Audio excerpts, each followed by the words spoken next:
আসসালামু আলাইকুম। Hello everyone, welcome back to my channel. This is Marjia, daily blog থেকে বলছি। কেমন আছেন সবাই? আশা করি সবাই ভালো আছেন। আমিও আল্লাহর রহমতে অনেক ভালো আছি।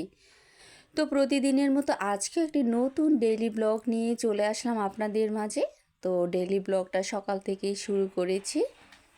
সকালবেলার নাস্তা, দুপুরবেলা রান্নাবান্না সব কিছু মিলিয়েই আজকে ডেলি ব্লগটা শুরু করে দিলাম।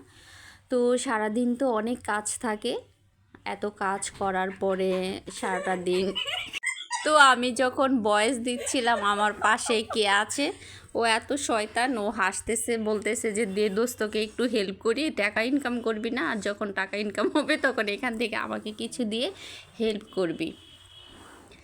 তো আমি একটা চানাচুর নিয়েছিলাম, এটা হচ্ছে গিয়ে এই চানাচুরটা খেতে এত পরিমাণ ভালো লাগে, এটা মিঠাই থেকে নেওয়া। তারপরে তো একটু ফ্রুটস নিয়ে নিলাম সকালবেলা নাস্তা করার জন্যে। তো আমি সকালবেলার নাস্তাটা তো নিয়ে নিলাম, আর এই ফ্রুটসগুলো নিয়ে নিলাম, এগুলো খেলাম। সব তুমি খাওয়া? আর হ্যাঁ, আমি খেয়েছি। তারপরে হচ্ছে গিয়ে একটা স্যান্ডউইচ নিলাম, তার সাথে এক গ্লাস দুধ নিয়ে নিলাম। তো সকালবেলা এই নাস্তাটাই আজকে করে নিলাম। তো নাস্তা করার পরে তো অনেক বাজার চলে আসছে, আজকে খাসির মাংস নিয়ে আসছে 1 কেজি, তারপরে 2টা কবুতর আর কচু, তারপরে হচ্ছে লতি, অনেক কিছু নিয়ে আসছে। তো লতি কাটতে তো অনেক কষ্ট, যাই হোক, আর লতি খেতে তো ভীষণ ভালো লাগে, তো এই কষ্টের কাজটাও করে নিলাম। লতির আমি কেটে দিয়েছি। তুই কখন কেটে দিলি? লতি গাইস আমি কেটে দিয়েছি, ধুয়ে পরিষ্কার করে রান্নাও আমি করে দিয়েছি। হ্যালো এভরিওয়ান, আসসালামু আলাইকুম। আমি রুকাইয়া আহমেদ। অনেক কষ্টে হাসিটা কন্ট্রোল করে রাখছি ভয়েস দেওয়ার সময়, যেহেতু বেস্ট ফ্রেন্ড টাকা ইনকাম করবে গাইস, সেহেতু হাসি তো চাপিয়ে রাখতেই হবে। বাট কেন জানি আমার ওর ভয়েস শুনলে বা ও যখন ভয়েস দেয় আমার প্রচণ্ড হাসি পায়, আর অপ্রাসঙ্গিক কথা বেশি বলে ফেলি। আপনারা ক্ষমা সুন্দর দৃষ্টিতে দেখলে দেখবেন, না দেখলে নাই, কিছু করার নেই আমার। তো এই যে স্যান্ডউইচগুলো, এগুলো খাবে আমার বেস্ট ফ্রেন্ড। এই তো এবার তুই দে, গলা ব্যথা করতেছে আমার। কী গুলো, কিসের মাংস? এটা হচ্ছে খাসির মাংস। আর এ পাশে দুটো কি পাখি নাকি? উট পাখি? কবুতর। ও আচ্ছা, এটা কি দিয়ে রান্না করা হবে আজকে? কবুতর রান্না করব আজকে। তোর তাই তো বলি, তুই আমাকে মেসেজ দিলে, কল দিলে তুই কোনো রেসপন্স করস না, ভিডিও করে করে কত ব্যস্ত থাকে। হ্যাঁ, আসলে এই ভিডিওর চক্করে পড়ে অনেক সময় ও আমাকে একটু টাইম দেয় না। আগে তো মাঝে মধ্যে ও আমার সাথে বের হতো, অনেক জায়গায় এক্সপ্লোর করতে পারতাম, অনেক রেস্টুরেন্টের খাবার আমরা ভিজিট করেছি। তো এখন মোটামুটি সে এত পরিমাণ ব্যস্ত যে ফোন দিলে পাওয়া যায় না, 5 ঘন্টা 6 ঘন্টা এরকমও থাকে যে ইনঅ্যাক্টিভ দেখায় মেসেঞ্জারে। তো আমি ভাবি ওর কী হলো এমন। আসলে আপনাদের জন্য সে কত কষ্ট করে ভিডিওগুলো মেক করে, এটাই বাস্তবতা। তো সবাই ওর ভিডিও দেখবেন, যদিও আমি অনেক হাসি চাপিয়ে রাখছি, কারণ আমার এখন না না, আপনারা সবাই দেখবেন, কিন্তু ও যে আমার বেস্ট ফ্রেন্ড, ও কিন্তু আমার ভিডিও দেখবে না। হ্যাঁ, ও আমাকে কি বলে যে আল্লাহ, আমি দেখলে যদি তোর একটা ভিউ বেড়ে যায় তাহলে আমি তো দেখলে ওর ভিডিওতে সমস্যা। একটা যদি বাড়ে, এঙ্গেজমেন্ট বাড়ে, তাহলে তো আমার অনেক খারাপ লাগবে। আমি চাই না আমার খারাপ লাগুক। ও আবার আমাকে বলে যে আল্লাহ, আমি তো ঘুম থেকে উঠেই আগে তোর চ্যানেলটা দেখি, তোর ভিউ বাড়লো কি না, তোর সাব বাড়লো কি না, যদি দেখি একটা সাব বাড়ে তখন আমার কলিজায় গিয়ে লাগে, তোর কেন সাব এটা বাড়বে? একেবারে সত্যি কথা। আমার অনেক কষ্ট লাগে যখন ওর ভালো কিছু দেখি, আমার প্রচণ্ড খারাপ লাগে।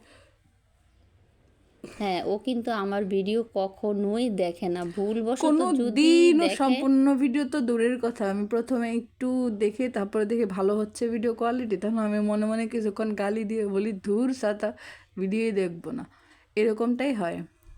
কারণ ইদানিং সে অনেক চেষ্টা করে বেশি ভালো ভিডিও বানাচ্ছে, যেটা আমার মোটেও পছন্দ না। ওরে আল্লাহ, কতগুলো কচু শাক, এগুলো সব হ্যাঁ, তুই ও খাবি? কিন্তু অনেক না, তোরও একটুখানি দিব।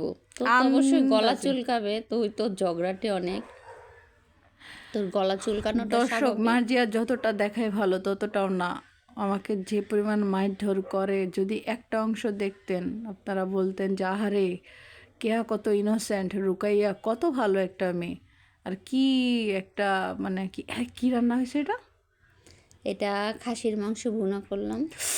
ওরে বাবা, আমার এখনই কেটে মন চাইতেছে, তুই লোভ দিস না। লোল পড়তেছে আমার।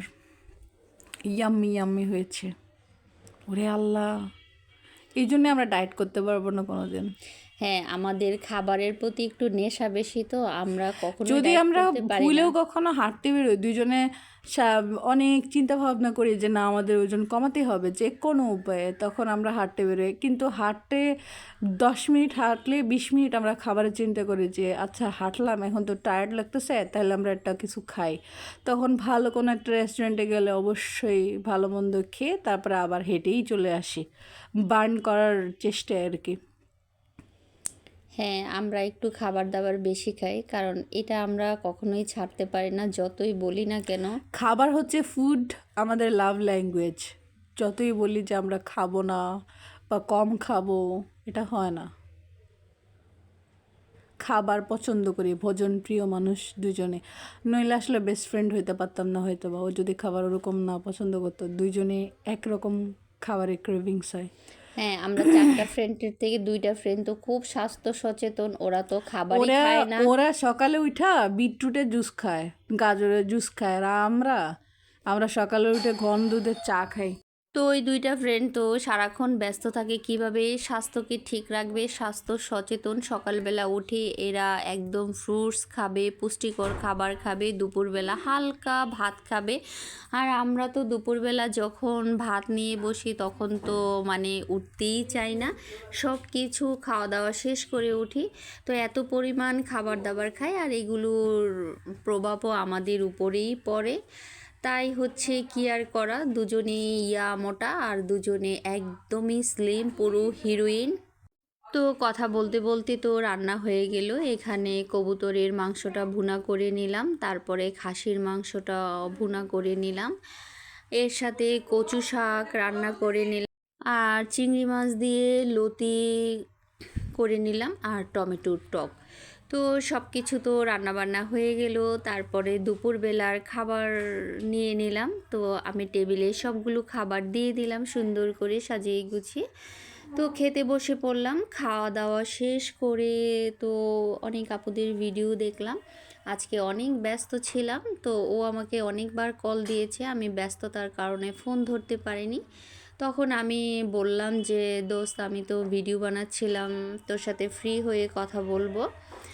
তো এই তো ব্যস্ততার কারণে ওইভাবে সময় দিতে পারিনি। আগে তো প্রচুর সময় দিতাম, কারণ ওরাই ছিল। আর এখন তো ইউটিউবে ভিডিও দেখতে হয়, তারপরে ভিডিও করতে হয়, সব কিছু মিলিয়ে ওদের সাথে আর ওইভাবে সময় দেওয়াটা হয় না। তো দুপুরবেলা তো খাওয়া দাওয়ার পরে খুব ইচ্ছে করছিল একটুখানি চিতল পিঠা খেতে, গরম গরম। তো মাকে বললাম যে চিতল পিঠা বানানোর জন্য। তো চিতল পিঠা হচ্ছে চিনি দিয়ে খেতে তো আমার কাছে খুবই ভালো লাগে, তাই আমি ভাবলাম যে আজকে একটু চিনি দিয়ে খাবো। তারপরে হচ্ছে মাংস ছিল, যেহেতু আমি খাসির মাংসটা খাই না, খাসির মাংসটা আমাদের বাসায় সবাই খায়, আমি খাই না বলেই আমার জন্যে কবুতরের মাংস নিয়ে এসেছে। কারণ সবাই খাবে, আমি তো না খেয়ে থাকতে পারবো না, আমার খেতে ইচ্ছে করবে। তো এই জন্য ওটার পরিবর্তে এটাই এনেছে। তো আমি মাকে বললাম যে একটু চিনি দিয়ে চিতল পিঠা খাবো, খুবই ইচ্ছে করছে। তো মা বানাচ্ছিল, আর হচ্ছে পিঠা গরম গরমই সবাই খেয়ে ফেলছে, আমার বোন তারপরে হচ্ছে গিয়ে আমি। তো কী আর করা, ওইভাবে তো ভিডিও করতে পারছিলাম না। তারপরে তো খেয়ে নিলাম, এত পরিমাণ মচমচে হয়েছিল। তো অনেকগুলো পিঠাই বানিয়েছে, তো সবগুলো পিঠা যখন খেয়ে নিলাম, তারপরে তো আপুদের ভিডিও দেখলাম। তো তারপরে একটুখানি আইসক্রিম খেয়ে নিলাম। তো এই তো ছিল আজকে সারাদিনের ডেইলি ব্লগ। অনেক কাজ করেছি আজকে সারাদিন, আজকে আমি একটু অবসর পাইনি, কারণ আর যখনই ভিডিও করেছিলাম তারপর তো একটার পর একটা ভিডিও ছেড়ে রেখেছি আপুদের ভিডিও, এর মাঝখানে দিয়ে। তো তো মার্জিয়া কিন্তু প্রচুর এফোর্ট দিচ্ছে ইউটিউবে। আপনারা যারা ওর ভিডিও দেখেন তারা অবশ্যই ওকে বেশি সাপোর্টটা দেবেন যাতে ওর চ্যানেলটা ভালো মতো উঠে যায়, মনিটাইজ হয়।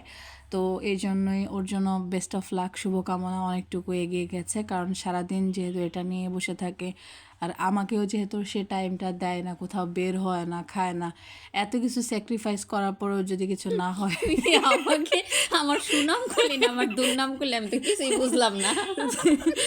বিকজ দেখেন ওই আমাকে ভুলে গেছে, তো ইউটিউবে আপনাদের সবার ভিডিও কিন্তু সে সম্পূর্ণটা দেখে, কারণ এই আমার বাসায় এখন সে, বাট যখন আমি ভয়েস দিচ্ছিলাম সে কিন্তু কোনো না কোনো ভিডিও ওপেন করে রেখে দেয় যাতে ফুল ওয়াচ টাইমটা আপনাদের দেয়। তো আপনারাও চেষ্টা করবেন যাতে ফুল ওয়াচ টাইমটা যায়, কারণ যেটা সত্যি সেটাই বললাম, কারণ তুই তো আমার সাথে ওকে, মিশিস না, আল্লাহ কথা হাফেজ। বলিস